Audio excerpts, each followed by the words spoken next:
성도 여러분, 이제까지 살아오시면서 여러 두려움을 경험하셨을 텐데 그 중에서 가장 큰 두려움은 무엇이었습니까? 대부분의 사람들은 죽음에 대한 두려움을 가장 큰 두려움으로 생각할 겁니다. 그런데 미국의 어느 통계기관에서 많은 사람들과 인터뷰한 이후에 재미있는 결과를 발표했습니다. 그 결과가 뭐냐면 사람들이 가장 두려워하는 것은 죽음이 아니라 사람들 앞에서 말하는 것이다 였습니다. 물론 이 결과가 모든 사람들에게 적용되는 것은 아니겠지만 그래도 시사하는 바가 있다는 생각을 해봅니다. 사람들 앞에서 말하다가 실수해서 바보가 되지는 않을까 하는 두려움. 사실 저만 해도 목회한 지 20년 가까이 되었는데도 강단에서 말씀 증거하는 것이 여전히 두렵습니다. 그렇습니다. 우리 모두에게는 다른 사람들 앞에 서서 말하다가 실수하는 바람에 어리석게 보이지는 않을까 하는 두려움이 마음 깊은 곳에 자리 잡고 있습니다. 4학년짜리 초등학생이 답을 알고 있음에도 불구하고 이 답이 틀리지는 않을까, 그래서 친구들 앞에서 웃음거리가 되지는 않을까 해서 선생님이 묻는 질문에 선뜻 손을 들지 못하는 이유가 여기에 있고요. 남자 청년들이 마음에 드는 아가씨에게 데이트 신청을 머뭇거리는 이유 역시 자기의 마음을 드러냈다가 거절당하게 되면 우스운 꼴을 당할 수도 있다는 두려움이 있기 때문입니다. 하지만 여러분 알고 계십니까? 어리석기로 작정하지 않는 것이 진짜 어리석음일 수도 있다는 사실을 말입니다. 제가 왜 이런 말씀을 드리냐 하면요, 성경에 나오는 믿음의 인물들을 유심히 살펴보십시오. 세상의 눈으로 봤을 땐 어리석어 보이는 사람들입니다. 아니, 더 정확하게 말해서 세상이 어떻게 보고 생각하든지 상관하지 않고 어리석기로 작정한 사람들이라 말할 수 있습니다. 예를 들어 노아를 보세요. 노아가 만든 방주 길이가 135m, 폭이 23m, 높이가 14m 된 엄청나게 큰 방주입니다. 근데 이 방주를 어디에서 만들었습니까? 바닷가 근처에서 만든 거 아닙니다. 산 꼭대기에서 만들었습니다. 그렇게 큰 방주를 만드는 것 자체도 사람들 눈에는 기이하게 보였을 텐데 그 큰 방주를 산 꼭대기에서 만들었습니다. 그 당시 사람들이 노아를 어떻게 생각했겠습니까? 미쳤다고 생각했겠죠. 이스라엘 백성들이 여리고성을 정복했을 때도 보세요. 그들이 한 일이라고는 아침 일찍 일어나서 성주위를 한 바퀴 돌고 그리고 나머지 시간은 진안에 들어가서 일상생활을 한 거예요. 그렇게 6일 동안 똑같이 반복하다가 7일째에는 7번 성 주변을 돌았습니다. 이게 전쟁하러 온 사람들이 할 행동입니까? 칼 들고 싸워야지. 성 주변을 한 바퀴 도는. 도대체 무슨 일을 하는 겁니까? 다윗은 골리앗과 상대하기 위해 어떤 무기를 들고 나가죠? 사울 왕이 자기 갑옷을 벗어 주는데도 익숙하지 않다고 거절하며 들고 나간 무기가 매끈한 돌멩이 5개, 그리고 항상 가지고 다니던 물매였습니다. 무슨 애들 전쟁놀이 하는 것도 아닌데 도무지 상식이라고는 눈꼽만큼도 찾아볼 수 없는 어리석음의 극치를 보여주는 것 아니겠습니까? 자연의 이치나 전쟁 수칙이나 합리적인 생각 차원에서 본다면 모두 어리석기 그지없는 행동입니다. 하지만 성경은 이런 행동들을 믿음의 행동이라고 분명하게 말합니다. 그리고 그러한 행동이 초래한 결과들을 보십시오. 노아는 그 어리석음으로 인해 홍수에서 건짐을 받았습니다. 이스라엘 백성들은 칼 한 번 휘두르지 않는 이상한 전쟁을 했는데도 난공불락의 요새 여리고가 무너져서 그 성을 시군적 먹는 것보다 더 쉽게 점령했습니다. 다윗은 그 당시 최고의 용사라 할 수 있는 골리앗을 돌멩이 하나로 무찔렀습니다. 여기서 매우 비합리적이고 몰상식적인 질문이기는 합니다만은 우리가 우리 스스로에게 진지하게 물어야 할 질문이 하나 있습니다.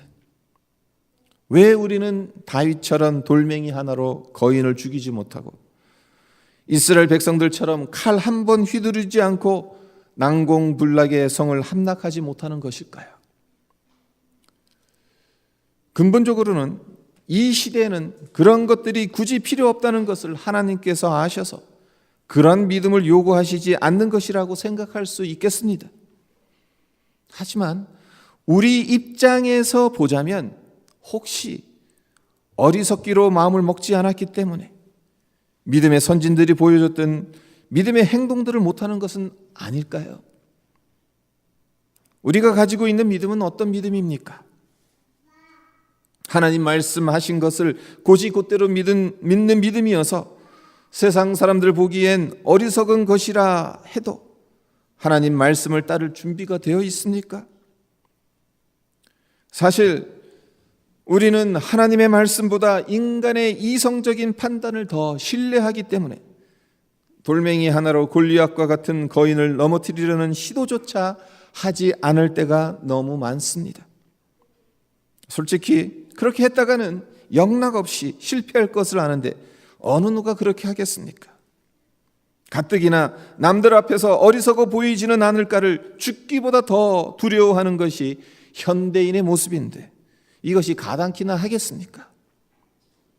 그러나 믿음은 이성적인 판단이 아닙니다.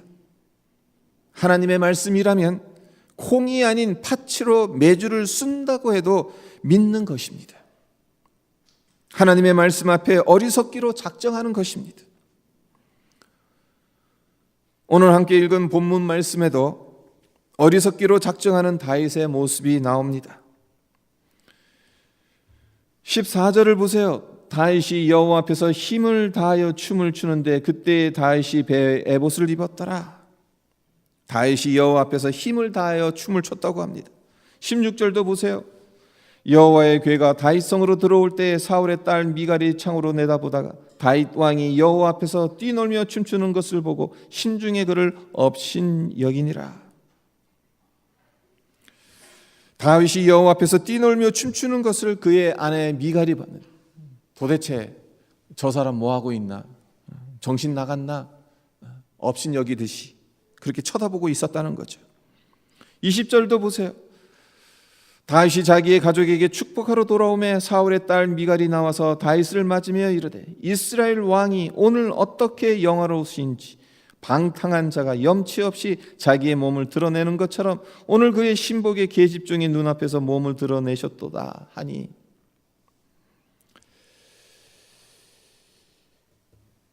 미갈은 방탕한 자가 염치 없이 자기 몸을 드러내는 것처럼 다윗이 왕의 채통을 모두 버리고 사람들 앞에서 옷이 벗겨지는 것도 상관하지 않고 춤을 추었다고 다윗의 행동을 업신여기듯 책망하고 있습니다.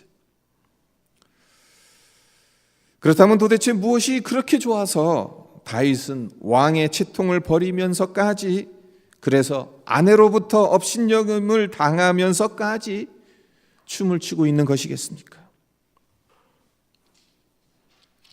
14절에 힘을 다하여라는 단어에 특별히 주목하였으면 합니다. 힘을 다하여 무슨 뜻이겠어요? 혼신의 힘을 쏟아붓는다는 거죠. 결국 다윗이 춘 춤은요 대충 춘 춤이 아니었다는 거예요.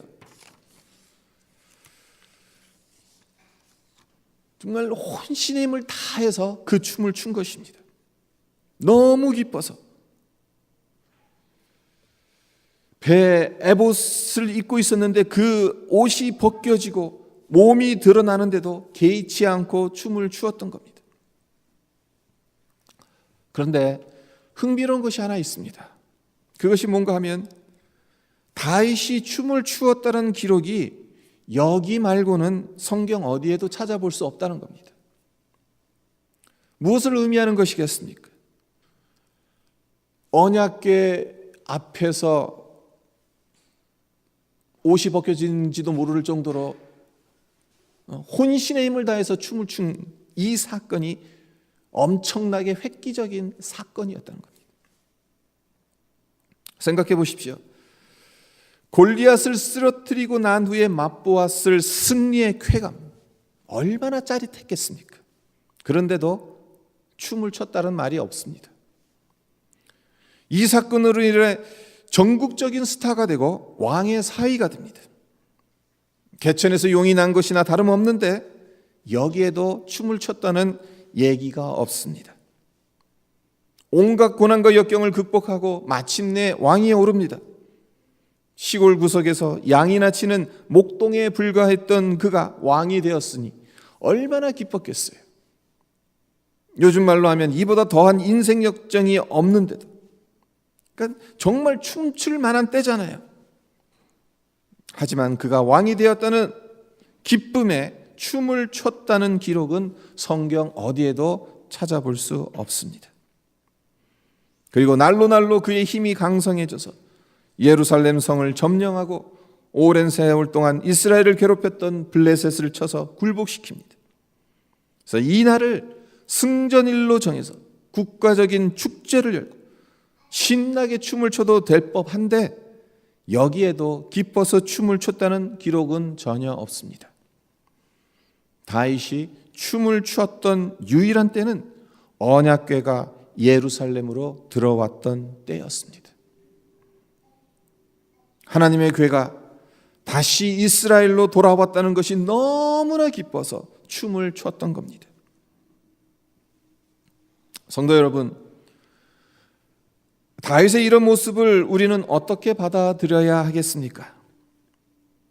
다윗의 이런 모습을 보면서 하나님께 드리는 예배가 우리의 삶의 어떤 기쁜 순간보다 더 기쁜지 확인해 봐야 하지 않겠습니까? 취직했을 때보다, 결혼했을 때보다, 첫 아이를 얻었을 때보다, 영주권을 취득했을 때보다 하나님께 예배 드리는 것이 더 기쁘고 즐거워야 하지 않을까요? 사실 미갈이 말한 것 전혀 틀린 말이 아니거든요. 미갈은 사울의 딸입니다. 왕궁에서 자랐습니다.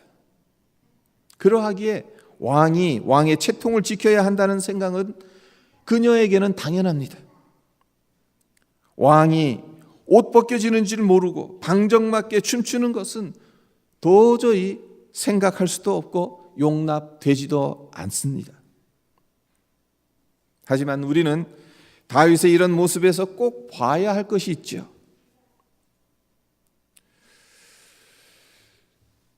다윗이 입었던 옷이 배 에봇이라고 14절에서 이야기를 하고 있는데, 그러니까 원래 이 배 에봇은 보통 제사장이 제단 앞에서 직무를 수행할 때 입는 옷이죠.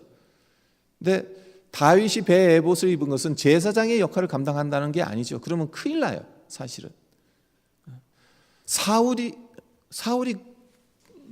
그렇게 했다가 사실 하나님으로부터 버림을 받았잖아요. 다윗이 배 에봇 제사장의 옷을 입었다라 그것은 제사장의 의복을 입은 것이 아니라 특별한 제사 의식에 참여하기 위해서 이 옷을 입었다라고 볼 수가 있습니다. 그러니까 왕으로서의 왕복을 입은 게 아니에요. 그러니까 왕이잖아요. 왕이면 왕복을 입고 당연히 가야 합니다. 내가 왕복을 입지 않고 제사장이 아니지만 하나님 앞에서 제사 드린 그 시중 드는 겁니다. 어떻게 보면은 제사장들 시중 드는 거고 그 일을 하는 겁니다. 네. 왕복이 아닌 배 에봇을 입었다라는 것. 이것은 그리고 그 언약궤 앞에서 그렇게 춤을 췄다라는 것. 다윗이 자기 자신을 왕으로 생각하지 않았다라는 뜻이 담겨져 있는 겁니다. 그렇습니다. 고귀한 왕은 왕복을 벗고 춤을 추지 않습니다. 천박한 목동이나 그렇게 합니다. 그렇기 때문에 다윗이 지금 하나님 앞에 배 에봇을 입고 춤을 추고 있다는 것은 왕으로서가 아닌 목동으로 서 있다라고 볼 수가 있는 거예요. 나라를 다스리는 최고 통치자로서가 아닌 하나님의 다스림과 돌보심을 받는 한 마리의 양으로 서 있다라고 볼 수 있는 것입니다.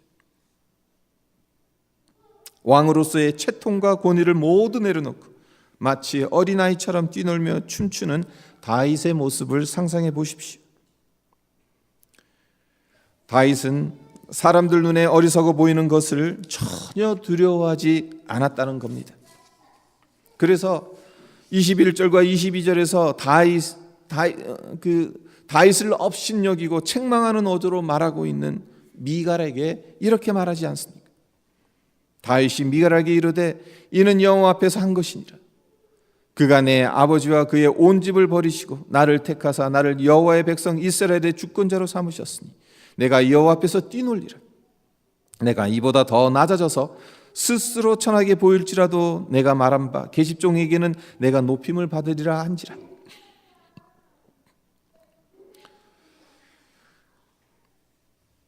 이 구절을 영어 성경 뉴 리빙 트랜슬레이션으로 읽어보면 더 생생하게 다가오거든요. 그래서 I am willing to act like a fool in order to show my joy in the Lord. Yes, and I am willing to look even more foolish than this. 주 안에 있는 나의 기쁨을 보여주기 위해서라면 바보같이 행동하기를 마다하지 않을 것입니다. 그렇다. 그리고 심지어 이보다 더 어리석게 보이는 것이라 할지라도 나는 기꺼이 할 것이다. 다윗의 이 고백 너무나도 멋진 고백이지 않습니까? 우리 또한 주님 안에서 기쁨을 누리기에 이보다 더 어리석게 보이는 것도 기꺼이 하겠다는 고백을 드렸으면 참 좋겠어요. 예배, 이 단어 히브리어에선 여러 단어로 표현할 수 있는데요. 그 중에 하나가 할랄이라는 단어를 사용합니다. 시편 104편을 비롯해서 많은 찬양시가 할랄입니다. 그런데 말입니다. 할랄이 지닌 의미를 말씀드리면 아마도 놀라실 겁니다. 할랄, 문자적으로 그대로 번역하자면, 직역하자면 시끌벅적하다, 천박하다, 어리석다라는 의미입니다. 예배와 찬양, 우리 생각엔 당연히 거룩하고 성스럽고 고귀한 것인데 성경은 시끌벅적하고 천박하고 어리석은 것이라고 정의하고 있습니다. 얼마나 의아스럽습니까? 하지만 곰곰이 생각해 보십시오. 인간의 관점으로 보면 예배 매우 어리석은 것입니다. 볼 수도 없고 만질 수도 없는 누군가를 바라보면서 찬송하고 있으니 얼마나 어리석은 짓입니까? 우리가 드리고 있는 예배, 어리석기로 작정하지 않으면 드릴 수가 없습니다. 성도 여러분, 혹시 길거리에서 헤드폰을 킨 채 몸을 이리저리 흔드는 사람을 보신 적 있죠? 이런 사람들 보면 솔직히 우습습니다. 미친 것처럼 보입니다. 하지만 왜 그런 모습이 우리 눈에 미친 것처럼 보이는지 한번 생각해 보세요. 개 중에는 정말 미친 사람이 있을 수도 있겠습니다만은 대부분은 그렇지 않을 겁니다. 다만 그들의 몸을 들썩거리게 만드는 음악을 듣지 못했기 때문에 미친 것처럼 보일 뿐입니다. 만약 우리가 그 음악을 듣고 몰입한다면 우리 역시 몸을 흔들고 춤을 출지도 몰라요. 니체가 한 말 중에 우리는 잘 모르지만 서구 사회에선 꽤 유명한 격언이 있습니다. 음악을 듣지 못하면 음악에 맞춰 춤추는 댄서가 미쳤다고 생각한다는 격언입니다. 신은 죽었다라고 말한 니체가 이렇게 의미심장한 말을 했다는 게 믿겨지지 않죠. 성도 여러분, 오늘 본문인 사무엘하 6장에서 말하고자 하는 것이 이것이지 않습니까? 음악을 듣지 못하면 음악에 맞춰 춤추는 댄서가 미쳤다고 생각한다. 다윗은 하늘의 음악을 들었습니다. 그러나 미갈은 듣지 못했습니다. 그래서 미갈이 다윗이 미쳤다라고 생각을 했던 겁니다. 그 음악을 듣지 못했기 때문에. 그렇다면 누가 정말 어리석은 자냐는 겁니다. 이런 상상을 해봅니다. 만약 우리에게 이 세상에선 들을 수 없는 소리를 들을 수 있는 능력이 있어서 하늘 방송국에서 흘러나오는 천사들의 찬양을 들을 수 있다면 다윗처럼 우리의 어깨가 들썩거리고 흥겹게 춤을 추지 않을까? 하나님의 인자하심을 눈으로 보게 된다면 기쁨에 겨워 춤을 추다 옷이 벗겨져서 다른 사람들의 업신여김을 받는다 하더라도 그것을 창피스럽게 생각하지 않을 겁니다. 말씀을 맺겠습니다. 다윗은 힘을 다하여 춤을 추는 바람에 옷이 벗겨지는지도 몰랐습니다.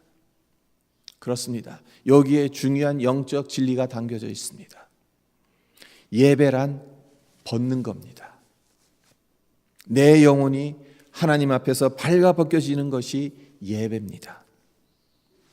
그리고 내 영혼이 하나님 앞에서 발가 벗겨지기 위해선 어린아이와 같이 되지 않으면 안 됩니다.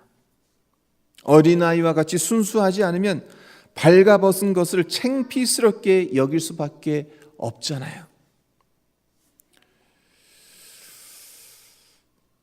제 나이 또래의 성도님들이라면 아마 이해를 하시겠지만 제가 어렸을 때만 해도 집에 욕조가 있지도 않았습니다.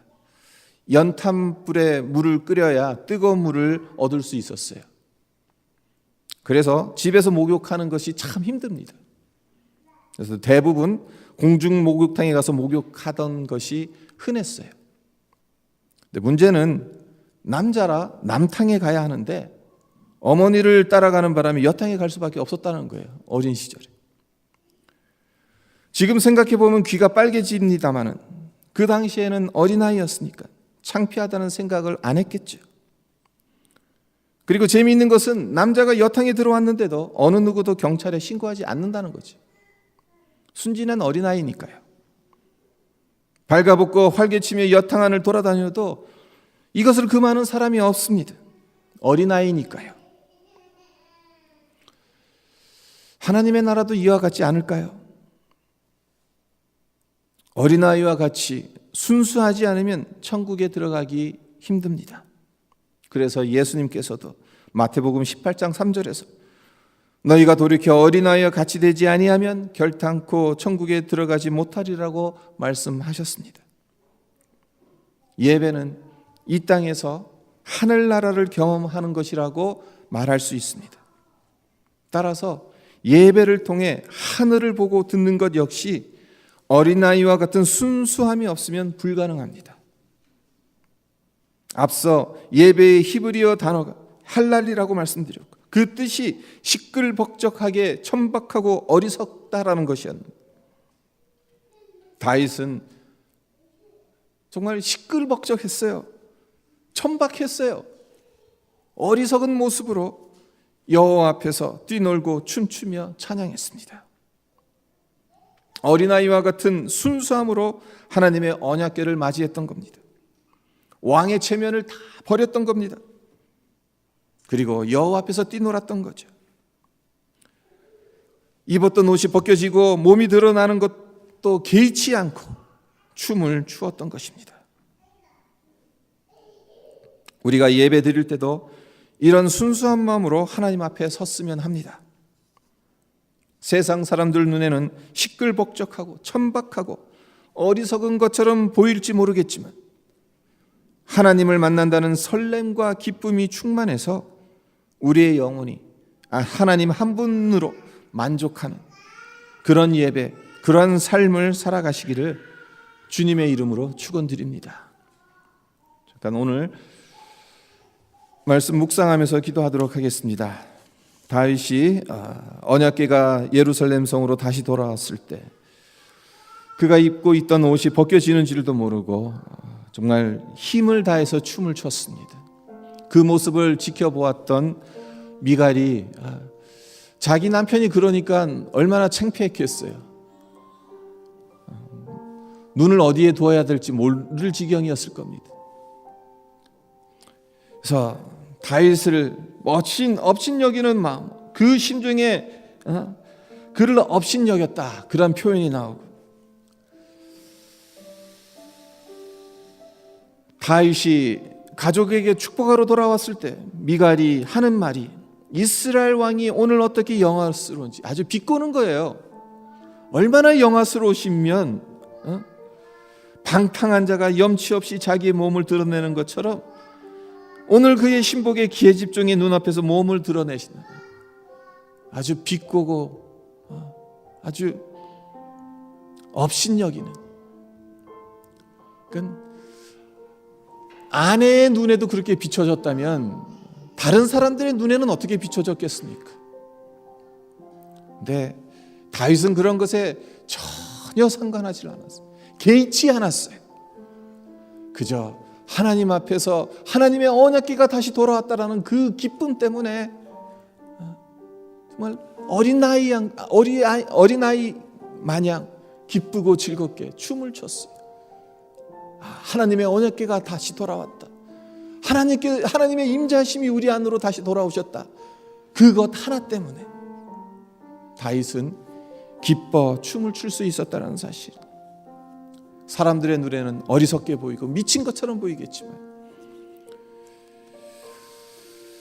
그것이 믿음의 행동이었고 하나님을 기쁘시게 했다는 사실을 우리가 보았으면 합니다.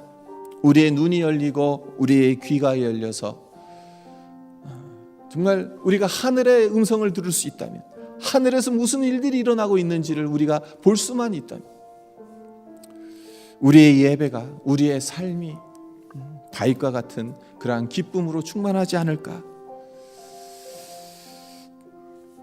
성령께서 우리의 눈을 뜨게 하시고 우리의 귀를 열어주셔서 하나님 하늘을 보게 해주십시오. 하나님의 임재하심을 우리가 볼 수 있게 해주십시오. 그래서 정말 순수한 영혼으로 주님 앞에 예배드리고 주님 앞에 설 수 있는 우리 모두가 되게 해주십시오. 그렇게 기도하는 시간이 되었으면 합니다. 기도드리겠습니다.